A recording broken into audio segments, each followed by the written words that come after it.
আমির হামজাকে কেউ যদি বলে, আমির হামজা নাম শুনছেন? আমির হামজা তার দুটো ছোট মেয়ে প্রতিদিন কান্দে আর মায়ের কাছে বলে, মা আজকেও কি বাবা ওয়াজ করে বাড়িতে আসবে না? বাদান 32 বছরের আমির হামজার ছোট ছোট দুইটা মেয়ে আছে, প্রতিদিন মায়ের কাছে কান্দে আর বলে, মা আজকেও কি বাবা ওয়াজ করে বাড়ি আসবে না? প্রতিদিন যখন কান্দে, আমির হামজার বিবি জেলের গেটে গিয়ে বলতেছে, স্বামী গো, জেলের মধ্যে বন্দী হয়ে আছেন, আপনার এমন কি চাহিদা যে আপনি কোরআনের আয়াত নম্বর, পারা নম্বর, সূরা নম্বর উল্লেখ করে করে কোরআনের হক তাফসীর করেছেন, যার কারণে আপনাকে জেলের মধ্যে বন্দী করছে? আপনার চাহিদা কি? আপনার সন্তানগুলো বাপ বাপ করে কান্দে। আমির হামজা চোখের পানি বের করে কান্দে আর কয়, আমার চাহিদা হলো আর দুনিয়া সিজনুল মুমিনিন, এই দুনিয়া হবে মুমিনদের জন্য জেলখানা, মরার পরে আল্লাহ আমারে জান্নাত দিয়া দিবে। আপনারা বলেন তো, কোরআন দিয়ে যখন বাংলাদেশ চলবে তখন আল্লাহর আইন কি জানেন? আল্লাযীনা ইন মাক্কান্নাহুম ফিল আরদ, আল্লাহ কোরআনে বলেছেন মুসলমানের মধ্যে কাউকে যখন ক্ষমতার চেয়ার দেওয়া হবে, আসলে চেয়ারের মালিককে? আরো জোরে, জোরসে বলুন। কাউকে যখন চেয়ারের মালিক করে দেওয়া হবে, চেয়ারে দেওয়া হবে, তখন তার 1 নম্বর কাজ কি? 1 নম্বর কাজ হলো পদ্মা সেতু নির্মাণ করা, 1 নম্বর কাজ হলো বাল্য বিয়ে বন্ধ করা, 1 নম্বর কাজ হলো নওগাঁ থেকে রাজশাহী পর্যন্ত রাস্তা তেলতেলা করা, 1 নম্বর কাজ হলো বাংলাদেশের ফ্লাইওভার নির্মাণ করা, 1 নম্বর কাজ হলো একটাও না, 1 নম্বর কাজ হলো আকামুস সালাত, নামাজ কায়েম করা। নামাজ যদি আমাদের বাংলাদেশে কায়েম হয়ে যায়, আল্লাহ বলেছেন ইন্নাস সালাতা তানহা আনিল ফাহশাই ওয়াল মুনকার, একমাত্র নামাজই পারে মানুষকে যাবতীয় খারাপি থেকে বাঁচাই দিতে। নামাজ যদি কেউ ধরে, তার দ্বারা আর অন্যায় হবে না। এখন সমস্ত অন্যায় থেকে আমরা যদি বাঁচতে চাই, তাহলে নামাজ কায়েম করার দরকার আছে না? নাই? নামাজ কায়েম করতে গেলে সর্বপ্রথম যেটা লাগবে সেটা হলো আকিমুদ্দিন, দিন কায়েম করা লাগবে। দিন যদি আমরা কায়েম করতে চাই, আমাদের করণীয় কি? সূরা আসর থেকে আমি আপনাদের শোনাবার চাই। শুনবেন না? শুনবেন না? নষ্ট হয়ে যাচ্ছে তো, বুঝেন না? এই যে যুবকেরা যারা কোরআনের মাহফিলে বসে আছে, এরা কোরআনের সময় দেয় তাই? এরা ফেসবুক শরীফ, যেরকম কি শরীফ? একটা হলো কোরআন শরীফ, একটা হলো ফেসবুক শরীফ। সব সময় এভাবে মনে মোনাজাত করতেছে, মোনাজাত। 5টা ছেলে যদি দেখেন, 5 জন কোনো গল্প নাই, প্রত্যেকটা মোবাইল নিয়ে খালি এই এই এই এই করতেছে। হ্যাঁ, আজকে যুবকদের লজ্জা করা দরকার। যেখানে কোরআনের আলোচনা হচ্ছে, তোমার মন না চালে তুমি চলে যাও, এখানে ডিস্টার্ব করার কোনো অধিকার নাই। জোরে কোন কথা ঠিক কিনা? আল্লাহ কোরআন ইরশাদ করেন, ওয়াকালাল্লাযীনা কাফারু লা তাসমাউ লিহাযাল কোরআন, যারা কাফেরের বাচ্চা, যারা কাফের, তাদের চরিত্র হলো লা তাসমাউ লিহাযাল কোরআন, এই কোরআন শরীফ শ্রবণ করো না, ওয়াল গাউফিহি লাআল্লাকুম তাগলিবুন, আশেপাশে হইচই করো, হট্টগোল করো, যারা শুনতেছে এরাও যেন বুঝবার না পারে। এটা কি আমার কথা না আল্লাহর কথা? কাদের শানে, মুসলমানের না কাফেরের? তো যে সমস্ত বাচ্চারা দৌড়াদৌড়ি করতেছে, ঘোরাঘুরি করতেছে, এরা কি কাফেরের জন্ম না মুসলমানের জন্ম হয়ে কাফেরের চরিত্রটা পেল কোথায়? বসো, না হয় যাও। আল্লাহ ঠেকা পড়ে নাই। দুনিয়ার কোনো মানুষ যদি আল্লাহর গোলামি না করে, আল্লাহ কি ছোট হবে নাকি? সমস্ত লোক যদি আল্লাহর গোলাম হয়, আল্লাহ কি বড় হবে নাকি? আল্লাহ যা আছে তাই। জোরে কোন কথা ঠিক কিনা? হ্যাঁ, এই জন্য বলতেছি ভাইজান, হইচই না, গন্ডগোল না, সবাই একটু মনোযোগ দিয়ে শুনবেন। অর্ধ পৃথিবীর খলিফা হযরত ওমর গভীর রাত্রে মরুভূমির মধ্যে কাঁদতেছে। গভীর রাত্রে হযরত ওমর যখন মরুভূমির মধ্যে কাঁদে, এমন সময় আবু যর গিফারি ওমর ফারুককে বলে, আমিরুল মুমিনিন, সবাই ঘুম পাড়ে আর মরুভূমির মধ্যে আপনি কাঁদেন কেন? ওমর বলে, আবু যর, একদিন এই মরুভূমিতে আমি উট চড়াইতাম, আমি যখন উট চড়ে বিকেলবেলা বাড়িতে যাইতাম, আমার বাবা মাথার চুল টেনে বলতো, ওমর, তোমার চুলের মধ্যে উটের লাত দেখেছি, তোমার শরীরে উটের পেশাবের গন্ধ কেন পাই? কয়টা উট নিয়ে গেলা, কয়টা ফেরত আনলা? গুনা দেখে 2-3টা কম পড়ে গেছে। আমার বাবা চিল্লায় বলে, গাধা গাধা গাধা, তোর মতন গাধা কেউ নেই, তোর গায়ে পেশাবের গন্ধ, তোর মাথায় উঠের লাত কেন? আমি তখন বলতাম, বাবা উঁট চড়াইতে চড়াইতে ঘুমায় যাইতাম, ওই সময় উঁট পেশাব পায়খানা করে দিছে, আর সেইটা আমার শরীরের মধ্যে লাগছে। আমার বাবা কয়, গোটা দুনিয়াতে তোর মতন গাধা নাই। যে উমর একদিন বাবার মুখে গাধা গাধা ডাক শুনেছে, আজকে সেই উমরকে আল্লাহ অর্ধ পৃথিবীর খলিফা বানাইছে। এটা উমরের যোগ্যতাই নয়, এটা কেবল মাত্র আল্লাহর কোরআনের ওসিলা।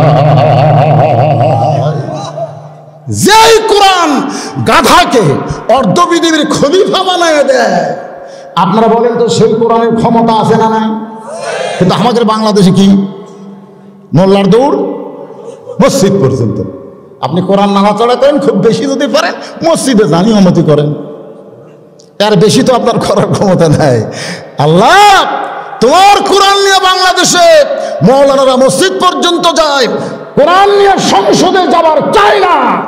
এই কোরআন দিয়ে ওয়ামিলুস সালিহা আদায় করা সম্ভব নয়। জোরে কোন কথা ঠিক কি না? কোথা থেকে পাস হবে?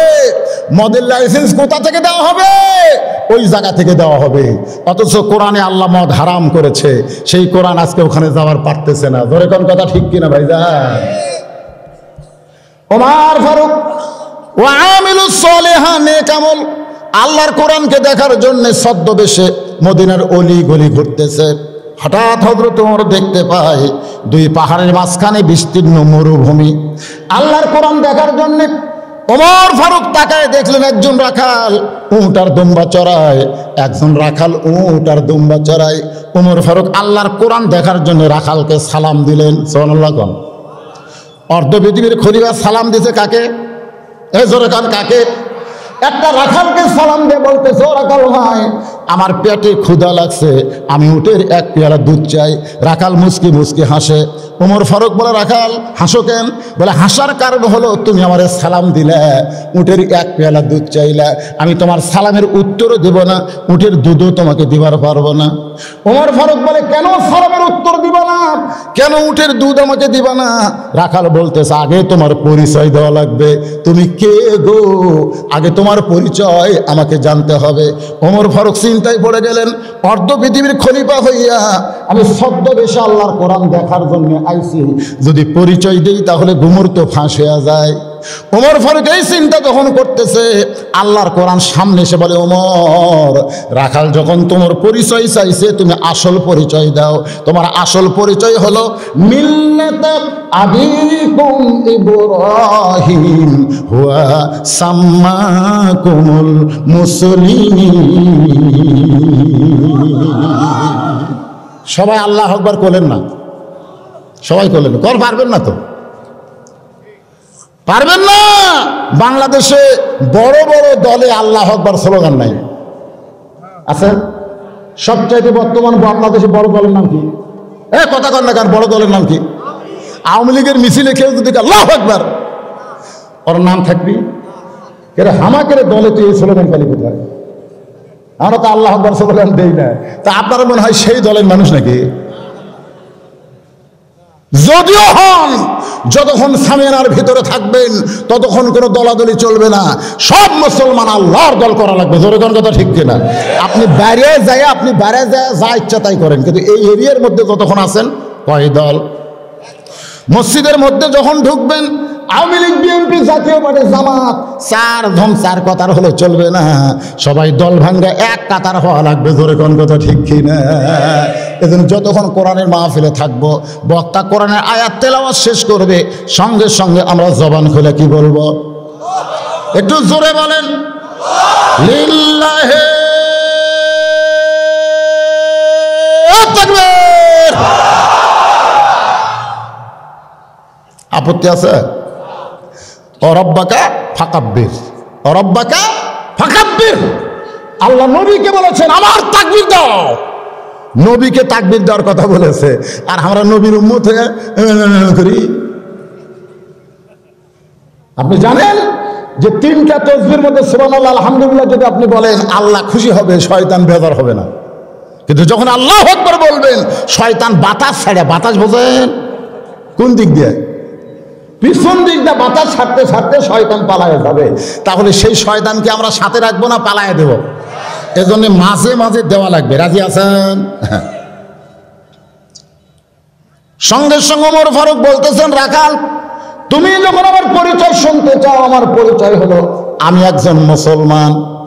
রাখাল মুচকি মুচকি হাসে। ওমর ফারুক বলে, রাখাল হাসো কেন? বলে, হাসার কারণ হলো আসল না নকল? তুমি যে মুসলমান দাবি করলে, এখন বলো তুমি আসল না নকল? ওমর ফারুক বলে, রাখাল মুসলমান তো মুসলমান, এর মধ্যে আসল নকল কি? রাখাল বলতে, আসল মুসলমান যারা হবে তারা চাওয়ার ব্যাপারে সতর্ক থাকবে। আসল মুসলমান জাত তার কাছে কোনোদিন চাবে। আসল মুসলমান দরকার হলে ফাঁসির মঞ্চে যাবে, মৃত্যুর দরজায় যাবে, কিন্তু আল্লাহ ছাড়া দুনিয়ার কোন রাষ্ট্রপতির কাছে বাঁচার সাহায্য চাইবে না। আসল মুসলমান দরকার হলে কোথায় যাবে? জোরে কান, কোথায় যাবে? মৃত্যুর দরজায় যাবে, কিন্তু আল্লাহ ছাড়া অন্য কারো কাছে সাহায্য চাবে। আমাদের বাংলাদেশে ফাঁসির দণ্ডপ্রাপ্ত আসামিকে উকিল কিন্তু বলে, আপনি রাষ্ট্রপতির কাছে দরখাস্ত করেন, রাষ্ট্রপতি যদি আপনাকে মাফ করে তাহলে আপনার ফাঁসি কার্যকর হবে না। আসল মুসলমান চিন্তা করে যে রাষ্ট্রপতির কাছে আমি দরখাস্ত লিখবো, এই রাষ্ট্রপতি তো মরে যাবে। জোরে কোন কথা ঠিক কিনা? যে মরে যাবে তার কাছে কোনোদিন মুসলমান সাহায্য চাবে না। শুধু একজনই মরবে না, তিনি হলেন আমাদের জোরে বলেন নাম কি? কুল্লু মান আলাইহা ফানি ওয়া ইয়াবকা ওয়াজহু রাব্বিকা যুল জালালি ওয়াল ইকরাম। আজ থেকে আমরা শিক্ষা গ্রহণ করলাম, আমরা কার কাছে সাহায্য চাবো? যিনি মরবে। আর যারা মরবে তাদের কাছে পীর বলেন, ওলি বলেন, নবী বলেন, যাই বলেন না কেন, যারা মরবে তাদের কাছে মুসলমান কোনোদিন সাহায্য চাবে। আমার দয়াল বাবার দরবারেতে কেউ ফিরে না। আছে না এই লোক, এই ধরনের লোক নাই। আল্লাহরে ধন নবীরে দিয়া, আল্লাহ আছে গায়েব হইয়া, নবীরে ধন খাজানিয়া শুয়া আছে আজমিরে, কেউ ফিরে না খালি হাতে, খাজাহারে তোর দরবারে। আপনারা বলেন তো, এইগুলোকে আসল মুসলমান না ভেজাল? জোরে বলেন, কি মুসলমান? রাখাল হযরত ওমরকে বলতে, পথিক তোমার কাছে আমি জানতে চাই তুমি আসল না নকল? ওমর ফারুক বলে, রাখাল মুসলমান তো মুসলমান, এর মধ্যে আবার আসল নকল কি? রাখাল রাগ করে বলতেছে, আসল মুসলমান যদি তুমি হও তাহলে দুধ চাইছো কার কাছে? এই তুমি যদি আসল মুসলমান হও, তুমি দুধ চাইলা কার কাছে? উমরের চোখটা দর দর করে পানি আসতেছে। পানি আসার কারণ হলো, কোরআন দিয়া যখন রাষ্ট্র চলবে তখন উমর ভুল করলে একটা রাখাল পর্যন্ত সেই ভুল ধরতে পারবে। আজকে আমাদের বাংলাদেশে এমপি মন্ত্রী যদি ভুল করে, আমরা ধরবার পারবো? ধরবার পারবো? ধরলি। আর ওমর ফারুক হচ্ছে অর্ধ পৃথিবীর খলিফা, কোরআন দিয়ে রাষ্ট্র চলতেছে, একটা রাখাল পর্যন্ত ওমরের ভুল হলে সে ভুলটা ধরবার পারবে। কারণ সকলের কাছে আল্লাহর কোরআনের জ্ঞান আছে না নাই? জোরে কোন আছে না নাই? হ্যাঁ, সৌদি আরবে আমাদের বাংলাদেশের একটা মূর্খ মানুষ 4 বছর চাকরি করতেছে, এখন বাংলাদেশে ফেরত এসে আর বাংলা কয় না, আর বাংলা কয় না, খালি আরবি কয়। আমরা হুজুরাই পর্যন্ত পারি না। কেরে তাই ভাই, ওই জায়গা খালি আরবি ভাষা তো শুনে শুনে শিখছি। যখন কোরআন দিয়ে রাষ্ট্র চলবে, প্রত্যেকটা মানুষ আইন দেখার পরে তার ভিতরে আল্লাহর কোরআনের জীবন ব্যবস্থা চালু হয়ে যাবে। ধরে কোন সুবহানাল্লাহ। ওমর ফারুক বলে, রাখাল আসলেই চাওয়ার ব্যাপার আমার ভুল হয়ে গেছে। রাখাল বলতে, যে ভুলটা যখন স্বীকার করলা তাহলে তওবা করার সুযোগ আছে। ধরে কোন সুবহানাল্লাহ। আপনারা বলেন তো, আমরা যদি ভুল স্বীকার করি তওবার সুযোগ আছে না নাই? তওবার সুযোগ আছে, তাহলে তুমি তওবা করো। ওমর ফারুক বলে, ঠিক আছে আমি তওবা করতেছি। রাখাল বলে, তুমি মূর্খ মানুষ, তুমি তওবা কেমনে করবা? আমি তওবা করাই, তুমি আমার সঙ্গে তওবা করো। ওমর ফারুক রাগ করে বলে, রাখাল আমার মধ্যে মূর্খামির কি দেখলে? রাখাল বলতেছে, চাওয়ার ব্যাপারে যে সতর্ক হয় না সে দুনিয়ার সব চাইতে বড় মূর্খ। বরং আমি তওবা পড়াই, তুমি আমার সঙ্গে তওবা করো। এবার রাখাল হযরত ওমরকে যখন তওবা পড়ায়, উমরের চোখ দিয়ে পানি পড়তেছে, আল্লাহ তোমার কোরআনের সমাজ যখন চালু থাকবে, উমর যদি ভুল করে রাখাল পর্যন্ত তাকে তওবা পড়ানোর সাহস পাবে। আস্তাগফিরুল্লাহ পড়েন, আস্তাগফিরুল্লাহ রব্বি মিন কুল্লি জামবি ওয়া তুবু ইলাইহি লা হাওলা ওয়ালা কুওয়াতা ইল্লা বিল্লাহিল আলিয়্যিল আযীম। উমর ফারুক তওবা করার পরে বলতেছে, ও রাখাল ভাই, আল্লাহর হস্তে উটের এক পেয়ালা দুধ দাও। কার হস্তে? হে জোরে গান, কার হস্তে? আল্লাহর হস্তে উটের এক পেয়ালা দুধ দাও, যেই দুধটা পান করে আমি ক্ষুধা তৃষ্ণা নিবারণ করতে চাই। রাখাল মুস্কি মুস্কি হাসে। ওমর ফারুক বলে, রাখাল হাসো কেন? রাখাল বলতে যে তওবা করার পরে তুমি আবার মুনাফিকি করলে। যেই কইছে মুনাফিকি, সঙ্গে সঙ্গে উমরের চেহারা রক্তের মতো লাল হয়ে গেছে। কারণ কাফের শব্দ শোনা যাবে, কিন্তু মুনাফিক শব্দ শোনা যাবে না। রাসূল বলেছেন মুনাফিকের জায়গা হবে জাহান্নামের সব চাইতে নিচে। কাফের বেঈমান পেশাব পায়খানা করবে, ওইটা মুনাফিকরা তলে থেকে খাবে। সাহাবেরা বললেন, নবী গো, এই মুনাফিক কারা হবে? কোন দলের মধ্যে এদের বসবাস? আল্লাহ নবী বললেন, ইহুদির মধ্যে কোনো মুনাফিক নাই, খ্রিস্টানের মধ্যে কোনো মুনাফিক নাই, হিন্দুর মধ্যে কোনো মুনাফিক নাই। মুনাফিকের বসবাস হলো মুসলমানের ভিতরে। আমাদের বাংলাদেশে সব চাইতে বেশি মুনাফিক আছে না নাই? আল্লাহ কোরআনে বলেন, ওয়ামিনান নাসি মান ইয়াকুলু আমান্না বিল্লাহি ওয়া বিল ইয়াউমিল আখিরি ওয়া মা হুম বিমুমিনিন। ওমর ফারুক বলে, রাখাল আমার মধ্যে মুনাফিক কি দেখলে? রাখাল বলতেছে, অত গরম হচ্ছে কেন? তোমার মধ্যে মুনাফিকি দেখলাম, লিমা তাকুলু মালা তাফালু, তোমার মুখের সাথে অন্তরের মিল নাই। ওমর ফারুক বলে, রাখাল আমার মুখের সাথে অন্তরের মিল নাই, তুমি কেমনে বোঝো? রাখাল বলতেছে, তুমি কি কইলে? ও রাখাল ভাই, আল্লাহর হস্তে উটের এক পেয়ালা দুধ দাও। তুমি সত্যি করে বলো তো, আমি কি উটের মালিক? আমি যদি উটের মালিক হইতাম, তুমি আমাকে রাখাল বলতে না। আর যখন রাখাল বলেছ, তোমার মন বলতেছে আমি উটের মালিক না।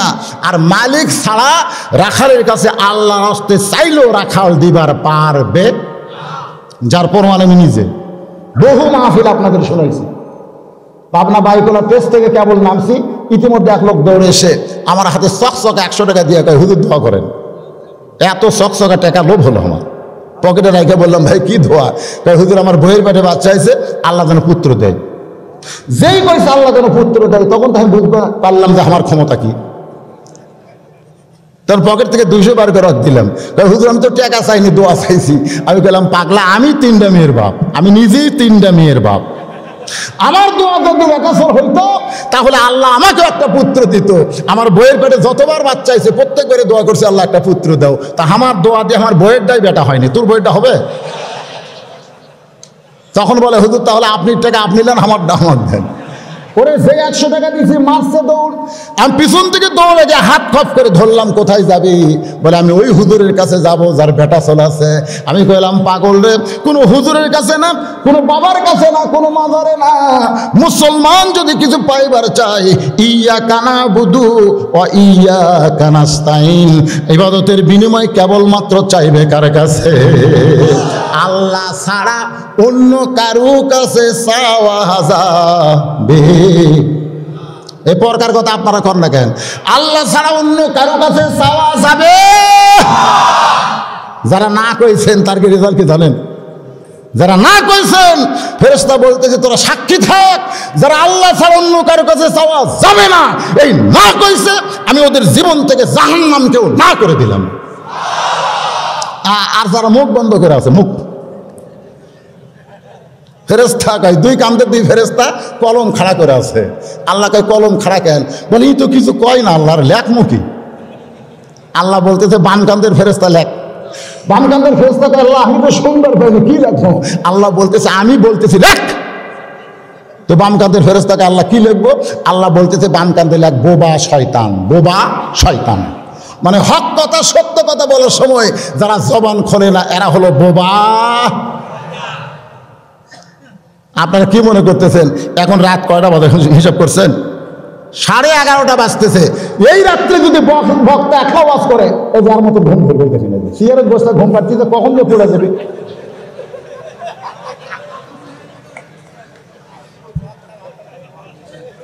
না না, একটু হা হু করার দরকার আছে না? জোরে কেন আছে না? আল্লাহর বান্দার একটু মনোযোগ দিয়ে শুনবেন।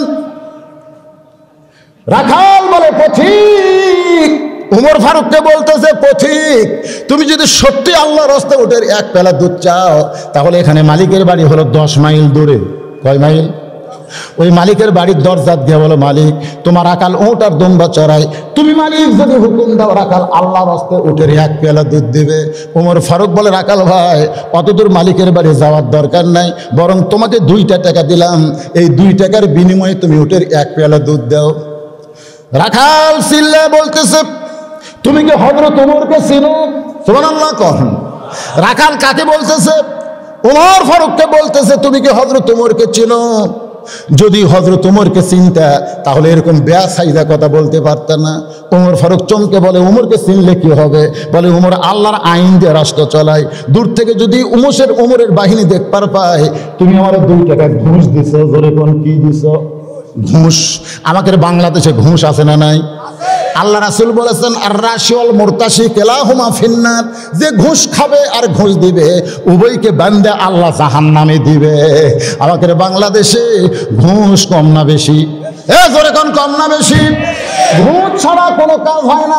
ঘুষের বিরুদ্ধে আন্দোলন যদি করতে পারতাম তাহলে বাংলাদেশে ঘুষ থাকতো না, কিন্তু আমি চোরের মতন টাকা দিয়ে কাম করতেছি। ওই চোরের মতন ঘুষ দিয়ে আপনি যে কাজ করবেন, ওই কাজ থেকে যত ফল আসবে প্রত্যেকটা ফল আল্লাহ হারাম করে দিবে। রাখাল বলে, পথিক উমরের গুপ্ত বাহিনী যদি দূর থেকে দেখবার পাই, তুমি আমার 2 টাকা ঘুষ দিছো, আর মালিক বাদ দিয়ে তোমাকে মোটের এক পেলা দুধ দিলাম, তাহলে তোমাকেও ধরবে আমাকেও ধরবে। এই বয়সে যদি তুমি ধরা পড়বার চাও, উমর ফারুক বলতে, রাখাল তাহলে চলো আমরা পাহাড়ের গুহার মধ্যে যাই, এই গুহার মধ্যে গিয়ে গোপনে তোমাকে 2টা টাকা দিব, আর তুমি গোপনে ওটের এক পেলা দুধ দিবে। তাহলে উমরের গুপ্ত বাহিনীও দেখতে পাবে না, তোমার মালিকও জানতে পারবে না। রাখাল চিল্লায় বলে, ভণ্ড তুমি, ভণ্ড তুমি, ভণ্ড। উমর ফারুক চমকে বলে, রাখাল আমার মধ্যে ভণ্ডামির কি দেখলা? রাখাল বলে, পথিক রে, ওই পাহাড়ের গুহার মধ্যে দেওয়া না করলে উমরের গুপ্ত বাহিনী দেখতে পাবে না, আমার মালিক জানতে পারবে না, কিন্তু রাখালের আল্লাহ দেখতে পায়। লিল্লাহে তাকবীর। বড় নেক আমল হলো, কেউ না দেখলেও কে দেখতেছে? আরো জোরে। খালি এই একটা বিশ্বাস যদি আমাদের কলিজায় থাকতো, কেউ না দেখলেও কে দেখতেছে? এই যুবকেরা, তোমরা যে দরজা জানলা বন্ধ করে গভীর রাত্রে মোবাইলের ইউটিউব চালাও, খারাপ খারাপ ছবি দেখো, তোমরা মনে করছো দরজা জানলা বন্ধ আছে, কেউ দেখতেছে না। আল্লাহ দেখতেছে না? খালি খেয়াল করবেন, কেউ না দেখলেও আল্লাহ দেখছে। সঙ্গে সঙ্গে হযরত ওমর এক দৌড় মারছে, এক দৌড়ে পাহাড়ের পাদদেশে জায়নামাজ বিছায় 2 রাকাত সালাতুল হাজত নামাজ পড়ে আল্লাহকে বলতেছে, আল্লাহ তোমার কোরআন এত সুন্দর, তোমার কোরআন যখন সমাজের মধ্যে চালু থাকবে, একজন রাখাল না দেখা আল্লাহকে কলিজার মধ্যে জায়গা দিবে, কেউ না দেখলেও আল্লাহ দেখতেছে। আমাদের বাংলাদেশের নেতারা খালি এই বিশ্বাস যদি করতো, কেউ না দেখলেও। আমাকে এলাকায় ইউনিয়ন পরিষদ নির্বাচনে নৌকা প্রতীক দেওয়ার পরে আর কেউ দাঁড়ায়নি। আমি বললাম, কে ভাই এই চেয়ারম্যানের সাথে কন্টেস্ট করার মতন কি একটা মানুষ নাই? বলে, হুজুর নৌকা যেখানে আছে সেখানেই ছিল, আপনি যেটি মারেন ঘুরে যায় ওটি পড়বে। আমি বললাম, কেমনে? আপনি হুজুর মানুষ হলে বুঝবেন না, এরা দিনের কাম রাতে করবে, আপনি বুঝতে পারবেন? খালি মুড়ি ছিড়বি, দরজা জানলা বন্ধ করে কাম সারবে। আপনারা বলেন তো, যে সমানে সিল মারতেছে কেউ না দেখলেও কে দেখতেছে? কে দেখতেছে? তাহলে আল্লাহ দেখতেছে। একটা বিশ্বাস কলিজার মধ্যে নিয়ে আসেন যুবকেরা, তাহলে দেখবেন। খালি যুবকের কথা বলবো কেন, আমাকে এলাকা ঘুরে আসরের নামাজ পড়ে জমিত গেছে, যায় দেখে ওপর জমির পানি চলচল করতেছে, নিচে ওর জমির পানি নেই, মাথার টুপি আছে, বুড়া চারিদিকে তাকাছে, কেউ নাই, আশেপাশে কেউ নাই। আস্তে করে বসে পানি কাটে দিয়ে হাত ধুয়ে আবার চারিদিকে তাকায় দেখে আলহামদুলিল্লাহ হয়ে গেছে। এই মাত্র নামাজ ছেড়ে যায়, এই মাত্র জমির আল কেটে দিল, ওপর জমির পানি ওর জমির দিল, কেউ দেখেনি, কেউ দেখেনি। আয় হায় হায় হায়। আল্লাহ তোমার কোরআন এত সুন্দর, তোমার কোরআনের শাসন যখন দুনিয়াতে চালু হবে তখন না দেখা আল্লাহকে রাখাল কলিজার মধ্যে জায়গা দিবে। আল্লাহ গো, এতক্ষণ আমি রাখাল দেখিনি, আমি যেন জীবন্ত একটা কোরআন দেখলাম। ওমর ফারুক যখন আল্লাহর কাছে কাঁদতেছে, জোরে কান, কার কাছে? এমন সময় রাখাল পিছনে গিয়ে বলতেছে, যতই কান্দো আমি তোমাকে উটের দুধ দিবার পারলাম না। ওমর ফারুক বলে, রাখাল ভাই, উটের দুধের কোনো দরকার আমার নাই, বরং তোমার কাছে জানতে চাই, তুমি না দেখা আল্লাহকে কলিজার মধ্যে জায়গা দিয়ে তুমি আল্লাহর কোরআন অনুযায়ী চলতেছো, এর বিনিময়ে তোমার চাহিদা কি? ওয়া আমিলুস সলিহাত, সূরা আসরের 2 নম্বর কর্মসূচি হলো নেক আমল করা। এখন নেক আমল যদি আমরা করতে চাই তাহলে মানুষের তৈরি করে আইন দেওয়া সম্ভব। আইন লাগবে কার? আরো জোরে। আপনারা যে কোরআনের আলোচনা শুনবেন, এই কোরআন শুধু ফজিলতের কিতাব না, এই কোরআন হলো আল্লাহর আইনের কিতাব। জোরে বলেন, কিসের কিতাব? 500টা আয়াত আছে, 500টা আয়াত আছে আহকামুল কোরআন। আহকামুল কোরআনের হুকুম সম্বলিত এই কোরআনে 500 আয়াত আছে। জোরে কোন কয়টা?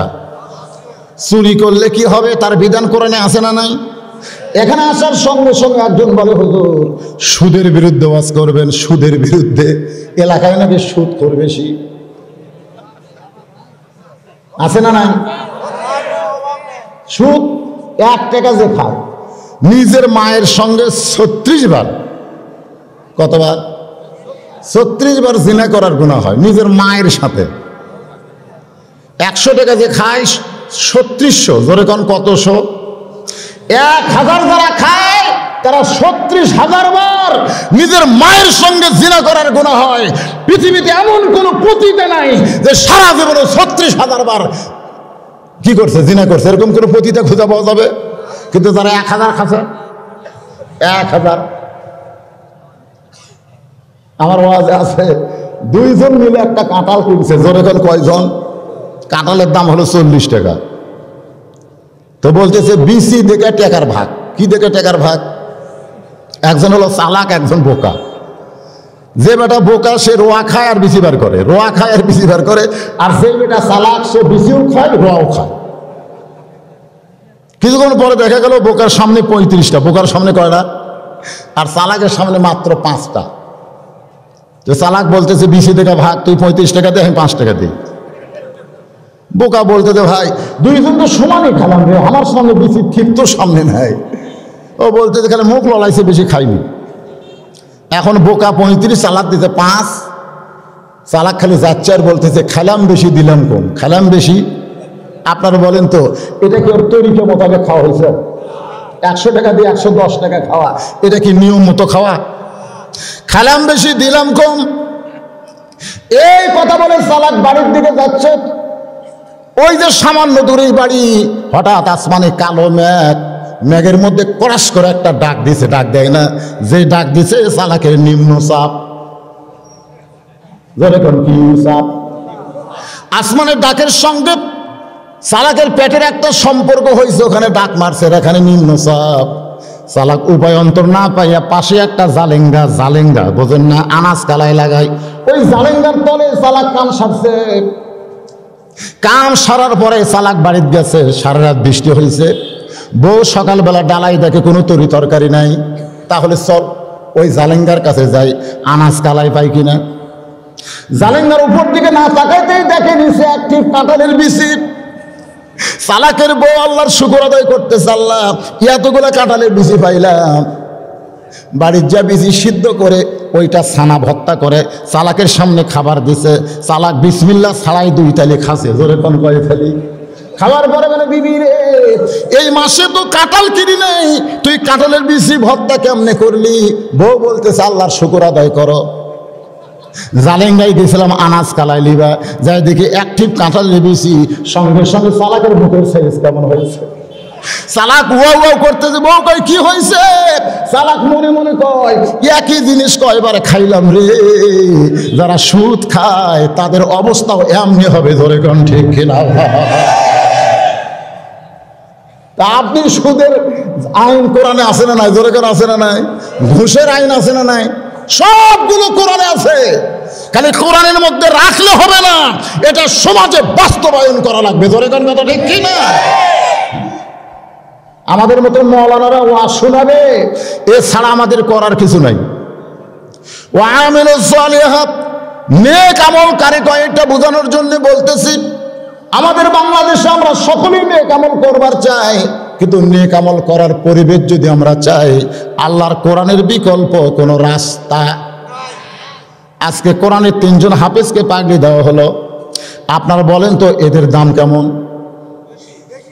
বেশি যদি বিশ্বাস করেন, তাহলে এখন পর্যন্ত কোনো এমপির ছেলের মাথাত আমরা পাগড়ি দিবার পারলাম না, কোনো মন্ত্রীর ছেলের মাথার পাগড়ি দেওয়া গেল না, কোনো ডিসিএসপির সন্তান হাফেজ হলো না। যদি দাম বেশি হইতো তাহলে তাদের সন্তান কেন হাফেজ হয় না?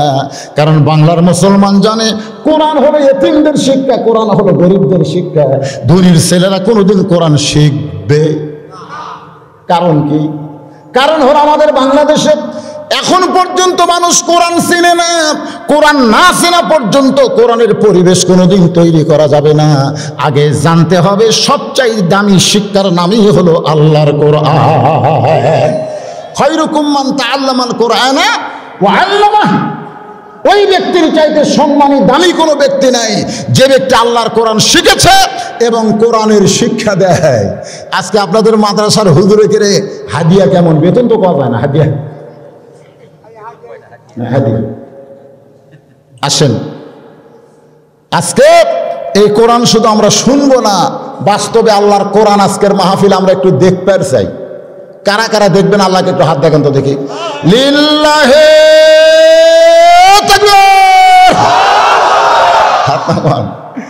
চাষতলে গল্প মারতেছে, আমার গ্রামে এসপির বাড়ি রে, আর একজনকে আমার গ্রামে সচিবের বাড়ি রে, আর একজনকে আমার মন্ত্রীর বাড়ি হলো আমার গ্রামে। আমার চিনিস কি মশান? এমপির বাড়ি, মন্ত্রীর বাড়ি, এসপির বাড়ি, ওরকে মশান বাড়া গেছে। আজ পর্যন্ত কোনো মুসলমান কইল না যে আমার গ্রামে 4টা হাফেজ আছে, কেউ করল না। আপনি জানেন কোন এমপি, কোন মন্ত্রী, কোন এসপিডিসি যদি আপনার গ্রাম দিয়ে হেঁটে যায়, শয়তান খুশি হবার পারে, ফেরেশতারা খুশি হবে না। আর কোন হাফেজ যদি আপনার গ্রাম দিয়ে হেঁটে যায়, আর জুতার পরশে আল্লাহ কবরে আযাব মাফ করে দেয়, কবরে আযাব মাফ করে দেয়। চিনলাম না, বুঝলাম না। একদম বাকদম ঘররম সাদা প্রাইমারিতে সরকার হাজার হাজার কোটি টাকা বেতন দেয়, আর এইগুলো মাদ্রাসা। আমার কানে কানে করে, হুজুর মাদ্রাসার ঘর বানাচ্ছি, একটু সিমেন্ট তুলবেন। প্রাইমারি যায় দেখো 4 তলা বানা দিচ্ছে। তোর এখন কথা ঠিক কি না? খালি মিথ্যা শিক্ষা দিচ্ছে, দিনে দিনে বিল্ডিং বাড়তেছে। আর যালিকাল কিতাবুল লা রাইবা ফীহি হুদাল লিল মুত্তাকিন, এই সত্য শিক্ষা যেখানে দেওয়া হয় সেখানে বাংলার মুসলমান ক্ষমতায় যারা আছে তাদের কোনো নজর নাই। জোরে করে কথা ঠিক কি না? খালি ওয়াজ দিয়া কিছুই হবে না। 13 বছর নবী মক্কায় ওয়াজ করছে, 13 বছর। নবীর ওয়াজে মুসলমান হতে মাত্র 300 জন। হিজরত করে মদিনায় যাওয়ার পরে মাত্র 8 বছরে 10,000 সাহাবী নিয়ে নবী মক্কা বিজয় করেছে। সুবহানাল্লাহ। তাহলে হিজরতের আগে কি হলো, হিজরতের পরে কি হলো? হিজরতের আগে নবী ছিল ইমাম, আবু জেহেল ছিল নেতা। নবী ইমাম, আবু জেহেল নেতা, এজন্য ইসলামের কোনো প্রসার হয়নি। হিজরত করার পরে নবী ইমাম, নবী নেতা, 8 বছরে 10,000। জোরে কান সুবহানাল্লাহ। আজকে বাংলাদেশে আমরা হলাম বক্তা আর ওনারা হলেন নেতা। হক কথা বলবার গেলে সাইড থেকে স্লিপ দেয়, হুজুর এগুলো না বলাই ভালো। এগুলো না বলাই ভালো কেন?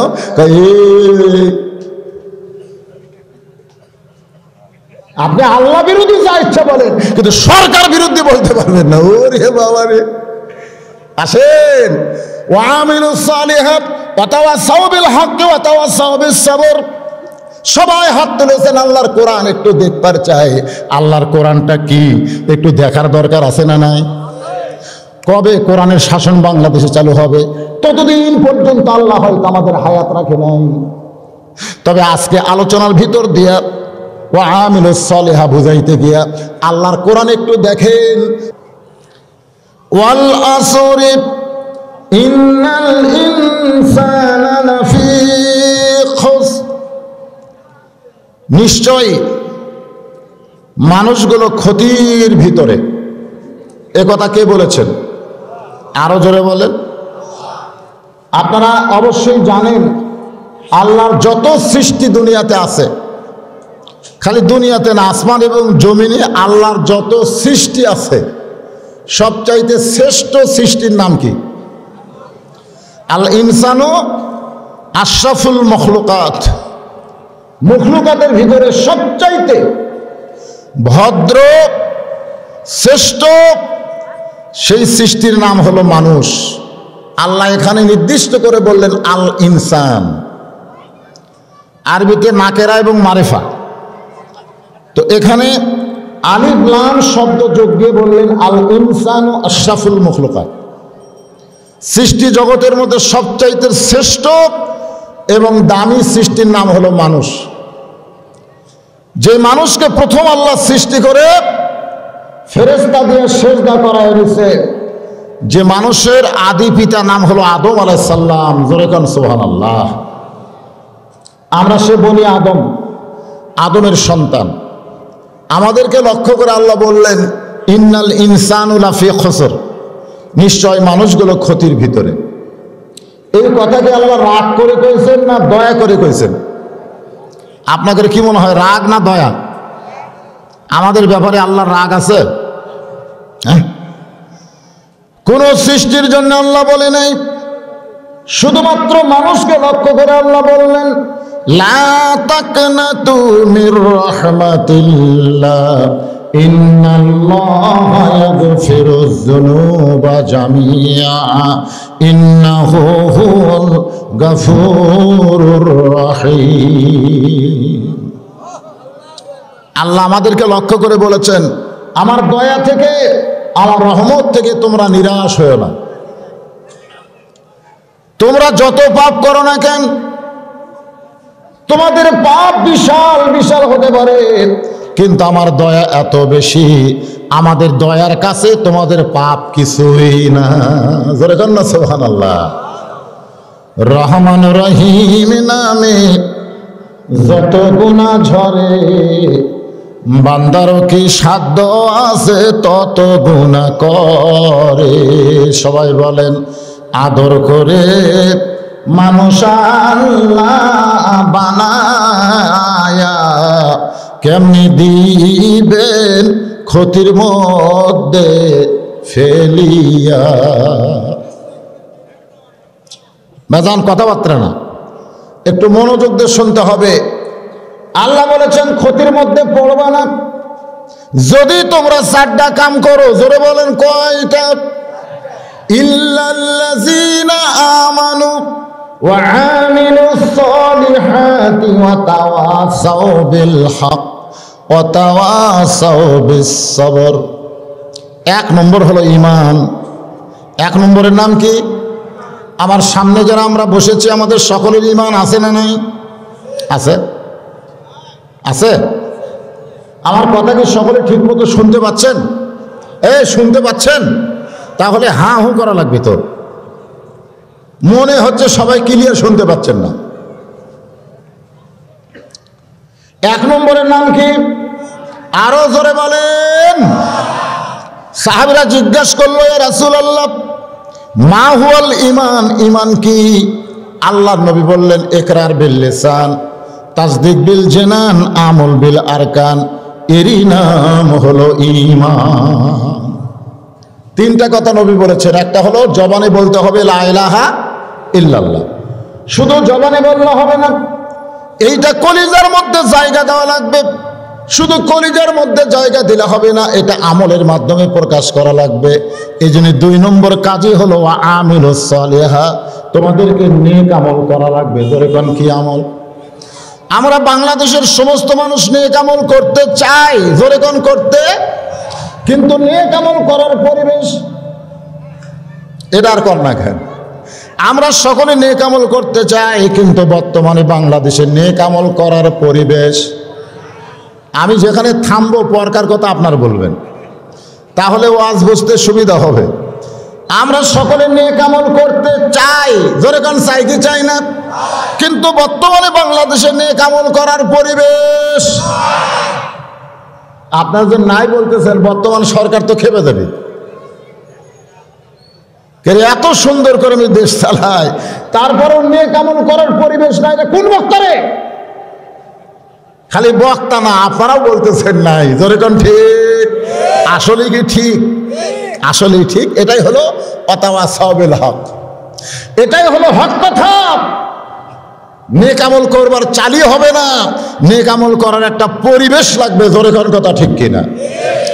এখন নেক আমল করার পরিবেশ যদি আমরা তৈরি করতে চাই, তাহলে আমাদের সুন্দর একটা সমাজ লাগবে। জোরে কোন কি লাগবে? সুন্দর একটা সমাজ যদি আমরা তৈরি করতে চাই, তাহলে সুন্দর একটা কি লাগবে? রাষ্ট্র লাগবে। জোরে কোন কি লাগবে? সুন্দর একটা রাষ্ট্র যদি আমরা বানাবার চাই, তাহলে বর্তমান মানুষের তৈরি আইন দেওয়া হবে না, এটা কেবলমাত্র আল্লাহর কোরআনের আইন লাগবে। জোরে কোন ঠিক কিনা? এখন আপনারা বলেন, কোরআনে মদ পান করা কি? আরো জোরে বলেন। বর্তমান সরকারের পক্ষ থেকে বলা হয়েছে, 21 বছর বয়সে কোনো যুবক যদি মদ পান করবার চায়, তাহলে সরকার তাকে লাইসেন্স দিবে। যদি 100 যুবক লাইসেন্স প্রাপ্ত হয়, সে এলাকায় মদের দোকানের একটা পারমিশন দেওয়া হবে। যে মদ আল্লাহ কোরআনে হারাম করলো, বর্তমান সরকার সেই মদ পান করার লাইসেন্স দিবে। এখন চিন্তা করেন, এই পরিবেশে আমরা ওয়ামিলুস সালিহা নেক আমল করতে পারবো না। জোরে বলেন ঠিক কিনা? এই পরিবেশ থেকে যদি আমরা বাঁচবার চাই, জোরে কোন কি চাই? তাহলে আল্লাহর কোরআনের শুধু ওয়াজ শুনলে হবে না, বড় কষ্ট করে মেহনত করে এত রাত ধরে আমরা যে কোরআন থেকে আলোচনা শুনবো, এ কোরআন শুধু শোনার কিতাব না। এ কোরআন সম্পর্কে আল্লাহ বলেছেন সামিনা ওয়া তাআনা, শুনতে হবে আমল করার নিয়তে। আমরা বাংলাদেশে শোনা উল্লাহ আছি, কিন্তু আমল উল্লাহ কেন নাই? কেন নাই? আমল করার যে পরিবেশ লাগবে, যে সমাজ লাগবে, যে রাষ্ট্র লাগবে, সেইটা বর্তমানে আমরা পাচ্ছি না। যার কারণে ওয়াজে মানুষ আছে, কিন্তু মসজিদে মুসল্লি নাই। ঠিক?